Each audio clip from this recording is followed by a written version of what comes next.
ஒரு விஷயம் நான் மனதில் தெளிவாக வைத்திருக்கிறேன்.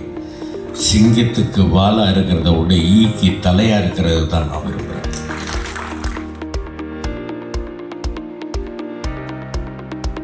நீங்கள் இந்த படம் பார்த்துட்டா அவங்களுடைய திறமைகள்லாம் வெளியில் தெரிஞ்சிடும். உங்கள் எல்லாருக்கும் என்னால் வாழ்த்துக்கள் சொல்ல முடியும். இது எனக்கு கெரியரையும் தாண்டி எனக்கு நிறைய நல்ல மனுஷங்களை தந்திருக்கு. இந்த படம் என் வாழ்க்கைக்கு ரொம்ப பெரிய நிறைய நல்ல மனுஷங்களை தான் தந்திருக்கு. இந்த ஒரு 120 ரூபாயிலேயே 200 ரூபாயிலேயே ஒன்று நம்ம மாட மாளிகை கூடு கோபுரம் கட்டிட போகிறதில்ல. ஆனால் இந்த படங்கள் இதே மாதிரி நிறைய பேர் இந்த படங்களுக்கு வந்து நல்லா இருக்கிற படத்துக்கும் சரி, நல்லா இல்லாத படத்துக்கும் சரி வாய்ப்பு அளித்தால், நீங்கள் வந்து பார்த்தால் பல குடும்பங்கள் வாழும் அப்படிங்கிறத மனசில் வச்சுக்கணும். தம்பி பூச்சி முருகன் அவர்கள் பேசும்போது சொன்னார், பாஸ்கரன் வந்து சின்ன சின்ன படங்கள்லாம் நடிக்கிறாரு. ராஜீவ்காந்தி கூட சொன்னாப்புல, சின்ன சின்ன படங்கள்லாம் நீங்கள் பண்ணுறீங்கன்னு. என்கிட்ட கேட்டாங்க, நீங்கள் எதுக்கு பெரிய ஸ்டார் படத்தில் நடிக்கிறது இல்லை? நான் நடிக்க மாட்டேன்னு சொல்ல, நான் நடிக்கிறதுக்கு தயார், கூப்பிடட்டும். ஆனால் ஒரு விஷயம் நான் மனதில் தெளிவாக வைத்திருக்கிறேன். சிங்கத்துக்கு வாலா இருக்கிறத விட ஈக்கு தலையா இருக்கிறது தான் நான் விரும்புகிறேன். சின்ன படங்கள் எல்லாம் இல்லைன்னு எப்படி சொல்ல முடியும்? திடீர்னு வந்தாப்புல என்னுடைய மகன் இந்த படத்துக்கு கூப்பிட்டாப்புல 8 தோட்டாக்களுக்கு வந்து என்னுடைய மகன் வந்து கூப்பிட்ட உடனே, டைரக்டர் வந்து கூப்பிட்ட உடனே நான் எனக்கு வந்து ஃபைலில் வந்து நீங்கள் வந்து இது மெயில் அனுப்புங்க, மெயில் அனுப்புங்கன்னு இதெல்லாம் நான் கேட்க மாட்டேங்க. சொல்லுங்கள் போகிறோம். இந்த மாதிரி டிபார்ட்மெண்ட்லேருந்து ஒரு இது இருப்ப, ஏன் இப்படி திணற, என்ன சொல்லுன்னு? இல்லை, நான் சின்ன பாப்பா பெரிய பாப்பா பார்க்கும்போதுலேருந்து அப்பையிலேருந்து உங்களுக்கு ரசிகர் தான், பக்கத்தில் உட்கார சொல்லணும், ஒரு மாதிரியாக இருக்க. ஒன்றும் இல்லைப்பா, அப்பான்றல சொல்லு. அதுக்கப்புறம் தான் அவர் நார்மலாக பேச ஆரம்பித்தார். போலீஸ் டிபார்ட்மெண்ட்லேருந்து ஒரு துப்பாக்கி காணாமல் போது 8 தோட்டா இருக்குது, 8 தோட்டாவும் உங்கள் கையிலேருந்து தான் வெடிக்குது. ஒன்று வெடிக்கும்போது ஒரு டென்ஷன். நல்லா இருக்க, ரைட் பண்ணுறேன். சின்ன படம் தான், புது டைரக்டர் தான் பண்ணேன். அதே மாதிரி இப்போ தம்பி அர்ஜுன் அவர்கள் வந்து சூதுக்கவும் 2ல் ஒரு அருமையான விஷயம், எனக்கும் மாமா சந்திரசேகர் கூடவும் அண்ணன் ராதாரவி அவர்கள் கூடவும் நடிக்கிறதுக்கு ஒரு வாய்ப்பு, அருமையாக டைரக்ஷன் பண்ணியிருக்கிறாங்க. இந்த மாதிரி பல பேர் வந்து இங்கே இருக்கக்கூடியவர்கள் வந்து எனக்கு வந்து ஆதரவளிக்கக்கூடியவர்கள், அண்ணன் தேனப்பண்ணன் அவர்கள், மாப்பிள்ளை கண்ணல் கண்ணன் அவர்கள். இது மாதிரி சொல்லணும்னாக்கா ஒவ்வொருத்தரையாக சொல்லிட்டு போகலாம். அந்த மாதிரி வந்து விதார்த் அவர்களும் மிகப்பெரிய ஒரு பெயரை பெற வேண்டும்.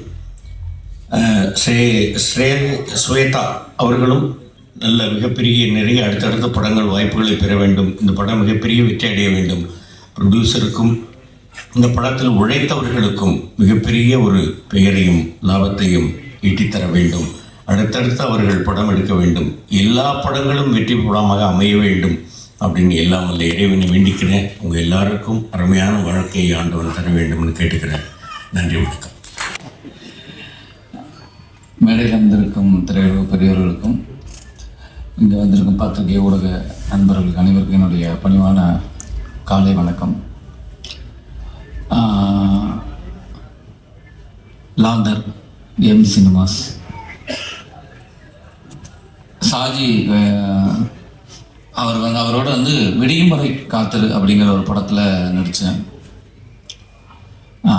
அந்த படத்துக்கு உள்ளே போகிறதுக்கு மெயின் காரணம் என்னென்னா, இங்கே இருக்கிறாங்களா டீம்ஸ், முண்டாசுப்பட்டி ராம் அவங்களுடைய நண்பர்கள் இவங்கெல்லாம் அந்த இதுலேருந்து வந்ததுனால ஃபஸ்ட்டு கதை கேட்டேன். கதை ரொம்ப பிடிச்சிருந்தது. அப்போது அதை நடித்தோம். நான் ஏன்னா என்னோடய ரோல் வந்து ஒரு 10 நாள் தான். 10 நாள் ஆக்ட் பண்ணதில் என்ன நடந்ததே தெரியல, கடன்னு ஓடிச்சு. அப்போ திடீர்னு ஒரு நாள் வந்து டிஓபி வந்து சவுந்தர் அவர் எடுத்த ஷார்ட்டை ஒரு சீனை காட்டினார். ரொம்ப பியூட்டிஃபுல். அது ஆக்சுவலாக ஒரு சின்ன ஒருத்தரோட க்ளோஸ்அப் வரணும், அதுக்கு வந்து ஒரு தண்ணியிலேருந்து போய் அப்படி ஒரு ஷார்ட்டை அதை காட்டின விதம் ரொம்ப இன்ட்ரெஸ்டிங்காக இருந்தது. என்னங்க பயங்கரமாக இருக்குன்னா, அது விக்ராந்தில் வச்சுருந்த ஷார்ட்டு ரொம்ப பிரமாதமாக இருக்கு, எனக்கு நல்லா இருக்குமா அப்படின்னா, இல்லை நல்லா இருக்கும் சார் அப்படின்னா. நான் அடுத்த நாள் ஒரு சீனை கட் பண்ணி காட்டினாங்க. ரொம்ப இன்ட்ரெஸ்டிங்காக இருந்தது. அந்த படம் எப்போ வரும்னு எனக்கு ஆவலாக இருந்தது. அது ஒரு 7 நாள் பேலன்ஸ் இருக்குது ஷூட்டு. அந்த படம் எப்போ கூப்பிடுவாங்கன்னு ஒரு இருந்திருக்க டயத்தில் தான் சாஜி வந்து வேறு ஒரு படம் கமிட் ஆகி ஷூட் போகிறாரு அப்படின்னா. அப்போ ஒரு நாள் ஃபோன் பண்ணார். ஃபோன் பண்ணபோது நான் வாழ்த்துக்கள் தான் சொன்னேன். அடுத்த வாரம் ஷூட் போகிறீங்க, என்னைக்கு ஷூட் போகிறீங்க அப்படின்னேன். இல்லை சார் நெக்ஸ்ட் வீக் போகணும், அதான் ஒரு பிரச்சனை. என்ன அப்படின்னா, இல்லை ஹீரோட டேட்டு அப்படின்னா வேற ஒரு ஹீரோ இருந்தது, அதனால இப்போ எனக்கு ஒன்று இப்போ என்ன பண்ணும் அப்படின்னு. நான் பண்ணுமா அப்படின்னு. ஏன்னா எனக்கு ஃபோன் பண்ணும்போது நான் பண்ணணுமா அப்படின்னா, ஆமாம் சார் அப்படின்னா. அப்போ நான் கேட்டேன், ஏன் நீங்கள் முன்னாடியே வரல அப்படின்னு. இல்லை சார் உங்கள் சம்பளம் அப்படின்னு. அப்போ இப்போ எப்படி கொடுப்பீங்க அப்படின்னு. இல்லை அதான் அப்படின்னாரு.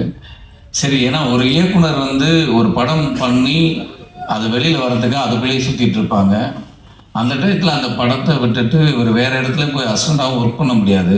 அந்த படம் எப்போ நடக்கும்ங்கிறது. இப்போது கஷ்டப்பட்டு ஒரு படத்தை பிடிச்சிருக்காரு. சரி, அதுக்கு நம்ம என்ன பண்ணலாம், நமக்கு அப்படி ஒரு நிலைமைகள்லாம் வந்த விஷயம் தான். சரி பரவாயில்ல, அதை விட்டுருங்க, நீங்கள் என்ன சம்பளம் தரீங்களோ ஓகே நான் பண்ணுறேன், ஓகேன்னு சொல்லிடுங்க அப்படின்னு. அப்புறம் ப்ரொடியூசரை போய் பார்த்த உடனே ஜஸ்ட் ஓகே அப்படின்னா ஒரு அட்வான்ஸ் பண்ணாங்க. சின்ன சம்பளம் தான், ஓகேன்னு ஒத்துக்கிட்டேன். அதுக்கப்புறம் தான் கதையே கேட்டேன். அப்பா நாளாக நீ ஷூட் போகிறீங்க, எனக்கு கதை என்னன்னு தெரியாது, கதையை சொல்லுங்கள், அப்போ தான் வந்து அதுக்குள்ளே ஏதாவது ட்ராவல் ஆக முடியும் அப்படின்னு. அதனால தான் சரி அப்படியே இருக்கிறது தான், அப்படியே வந்தால் போதும். நான் போலீஸ்லாம் ஐயோ போலீஸுங்கிற நான் அதுக்கு வந்து ஒரு 3 மாதம் அப்படி டைம் கொடுத்தீங்கன்னா அப்படி இதை வரலாம் அப்படின்னு. இல்லை சார், இது வந்து ரொம்ப நீங்கள் காமன் பீப்புள், அவன் காமன் மேன்லேருந்து இருக்கிற ஒரு போலீஸ் தான், நீங்கள் இப்படியே வந்தால் போதும். அப்படி தான் ஆரம்பித்தேன் ஷூட்டு. இப்போது இயக்குனர், கேமராமேன், டைரக்டர் தேவா, நடித்த நடிகர்கள், மியூசிக் டைரக்டர்ஸ், லிரிக் ரைட்டர், இப்படி இவங்களெல்லாம் வந்து நீங்கள் இந்த படம் பார்த்துட்டா அவங்களுடைய திறமைகள்லாம் வெளியில் தெரிஞ்சிடும். இவங்க எல்லாருக்கும் என்னால் வாழ்த்துக்கள் சொல்ல முடியும். மெயினாக தேவா, நீங்கள் சொன்னீங்க இன்றைக்கி வரையும் ஃபாலோ பண்ணிகிட்ருக்கீங்கன்னு. கவலைப்படாதீங்க, இந்த படத்துலேருந்து உங்களை சினிமாவே உங்களை ஃபாலோ பண்ணும். ரொம்ப சந்தோஷமாக இருக்குது. ஏன்னா ஒரு நல்ல திரைப்படத்தில் தான் உங்களை சந்திச்சிருக்கிறேன், இப்படி ஒரு படத்தில் வந்திருக்கிறோம். ரொம்ப ரொம்ப சந்தோஷமாக இருக்குது. இது ஏன் சொல்ல வரேன்னா, இவங்களுடைய திறமைகள் எல்லாமே வெளியில் வந்துடும். ஆனால் இதுக்காக ஒருத்தர் வேலை பார்த்துருக்காருங்க. நான் இதுவரை யாருக்காகவும் இல்லை, ஒரே ஒருத்தர், இந்த பத்ரிநாத்துங்கிற ஒருத்தர் தான். அந்த பத்ரி தான் ரொம்ப, நான் வந்து ஏவிஎம்லேருந்து எல்லாருக்கையும் பண்ணிட்டேங்க. இப்படி ஒரு தயாரிப்பாளரை என் லைஃப்பில் நான் பார்த்ததே கிடையாது. லாந்தர் இரவின் அடையாளம், இது எனக்கு கெரியரையும் தாண்டி எனக்கு நிறைய நல்ல மனுஷங்களை தந்திருக்கு இந்த படம். என் வாழ்க்கைக்கு ரொம்ப பெரிய நிறைய நல்ல மனுஷங்களெல்லாம் தந்திருக்கு. அதுக்கு ரொம்ப பெரிய தேங்க்ஸ். ஃபர்ஸ்ட் தேங்க்ஸ் நான் வந்து நிக்கில் முருகன் சார் கிட்டேருந்து ஸ்டார்ட் பண்ணணும்னு நினைக்கிறேன். அவர் இல்லைன்னா நான் இந்த மேடையில் இல்லை. அவர் இன்ட்ரடியூஸ் பண்ணலன்னா எனக்கு இந்த லாந்தர் கிடச்சிருக்காது. So thanks to Nikhil Murugan sir. I'll be always thankful and grateful to you sir. அவர் எல்லா இன்டர்வியூவில் நான் சொல்லுவேன்னு சொல்லிட்டு இப்போ பின்னாடி போயிட்டாருன்னு நினைக்கிறேன். Thank you sir. எங்கே இருந்தாலும் அந்த தேங்க்ஸ் உங்களை வந்து சேரும். Next Saji Salim sir.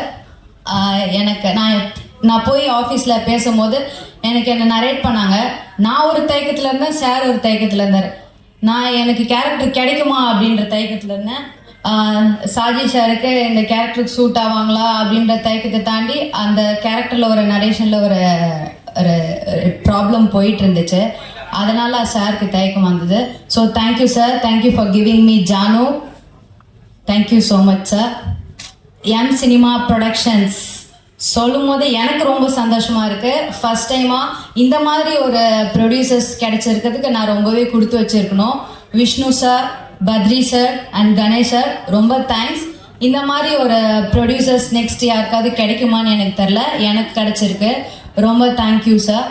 And then ஞான சவுந்தர் சம்சான், நான் அப்படி தான் கூப்பிடுவேன் அவரை. எனக்கு ஃபஸ்ட்டு எல்லாரு கூடயுமே அவ்வளோவா பாண்டிங் இல்லை. ஃபஸ்ட்டு நியூ டீம் அப்படின்ற மாதிரி தான் இருந்தது. டைரக்டர் சார் கூட வைப் கனெக்ட் ஆகிறதுக்கு முன்னாடி எனக்கு சம்சான் கூட நல்ல வைப் கனெக்ட் ஆகிடுச்சு. க்யூட்டி பை அவரு அந்த மாதிரி தான் இருக்கும். Set was so jolly. சம்சான் இருந்தால் நல்லா டைம் போயிடும். டைரக்டர் சார் அப்படி ஒரு கண் சிமிட்டுற நேரத்துக்குள்ளே ஃப்ரேமிங் பண்ணி லைட்டிங்லாம் பண்ணிடுவார். ஸோ அந்தளவுக்கு அவங்களுக்குள்ளேயும் ஒரு நல்ல காம்போ பாண்டிங் இருக்குது. நிஜமாக தான் சார், நிஜமாக தான். கண் சிமிட்டுற நேரத்துக்குள்ளே லைட்டிங் பண்ணுவார் இந்த டிஓபி. நெக்ஸ்ட் எல்லாரும் இந்த டிஓபிக்கு வாய்ப்பு கொடுங்க. Next assistant directors Karthi bro, Vinodhini, Ganesh bro, மிச்ச எல்லா அசிஸ்டன்ட் டைரக்டர்ஸுமே ரொம்ப தேங்க்ஸ். டைரக்டருக்கு அசிஸ்டன்ட் டைரக்டர்ஸ் ரொம்ப சப்போர்ட்டிவாக இருந்தாங்க. டிஓபி எப்படி கண் சிமிட்டுற நேரத்துக்குள்ளே மாற்றுவாரோ அந்த மாதிரி அப்படின்றதுக்குள்ளே எல்லா அசிஸ்டன்ட் டைரக்டர்ஸும் நெக்ஸ்ட்டு ப்ரிப்பேர் ஆகிடுவாங்க. அந்த மாதிரி போனதுனால தான் எங்களால் 23 டேஸில் முடிக்க முடிஞ்சுது. So thanks, big thanks to directors. And hero of the show Praveen bro, உங்கள் மியூசிக் நான் பெரிய ஃபேன் ஆகிட்டேன். நான் தான் ஃபஸ்ட்டு ஃபேன் அப்படின்னு நீங்கள் வச்சுக்கலாம். ரொம்ப thank you sir. And lyricist Deva bro and Umadevi மேம்க்கு பெரிய தேங்க்ஸ். இவ்வளோ தூய தமிழில் நல்ல வார்த்தைகளோட பாட்டு கொடுத்ததுக்கு ரொம்ப ரொம்ப பெரிய தேங்க்யூ. அயல் பிறை எனக்கு பர்சனல் ஃபேவரட். ஒரு நாளைக்கு 10 தடவைக்கு மேலே நான் கேட்டுருவேன், அந்த அளவுக்கு எனக்கு ரொம்ப பிடிச்சிருக்கு. Thanks to Sakthi Sri ma'am too. And then Vipin and Sahana. Sahana கூட எனக்கு காம்போ இருந்துச்சு, பட் நோ ஆப்ஷன் விபின். நம்ம நெக்ஸ்ட் படம் கண்டிப்பாக பண்ணுறோம். Okay, thank you every one. And media friends, நீங்கள் இல்லைன்னா நாங்கள் இல்லை. தேங்க்யூ, எங்களுக்கு எல்லோரும் சப்போர்ட் கண்டிப்பாக கொடுப்பீங்கன்னு நம்புகிறேன். லாஸ்ட்டாக ஒன்று சொல்லணும்னு நினைக்கிறேன். என் ஃபேமிலி சரௌண்டிங்ஸ் எல்லாருமே நீ எப்படி வரப்போகிற, உனக்கு ஒரு பேக்ரவுண்டே கிடையாது, சினிமா பேக்ரவுண்டே உனக்கு இல்லை, நீ எல்லாம் எங்கேருந்து ஹீரோயின் ஆக போகிற அப்படின்னு சொல்லியிருந்தாங்க. அப்படி கேட்டவங்க இன்னைக்கு எப்போ படம் ரிலீஸ் ஆகுது, எனக்கு டிக்கெட் கிடைக்குமா அப்படின்ற மாதிரி கேட்குறாங்க. கண்டிப்பாக டிக்கெட் கிடைக்கும். ஜூன் 21 படம் ரிலீஸ் ஆகுது. எல்லாரும் படம் பார்த்துட்டு எங்களுக்கு சப்போர்ட் கொடுங்க. தேங்க்யூ, வணக்கம். This is my first movie. I'm very happy and thrilled about the release of the movie. இப்போ நான் ரொம்ப நர்வஸாக இருக்கேன். So I'm not able to tell anything, but I would really want to thank Saji sir, Badri sir, Santosh sir, who made me look so beautiful without makeup in the entire movie, and my co-actors Vibin, Vidal sir and Shweta. And yeah, I hope நான் இன்னும் நல்லா தமிழ் படம் பண்ணுவேன் and பெட்டராக தமிழ் பேசுவேன் next time. Thank you.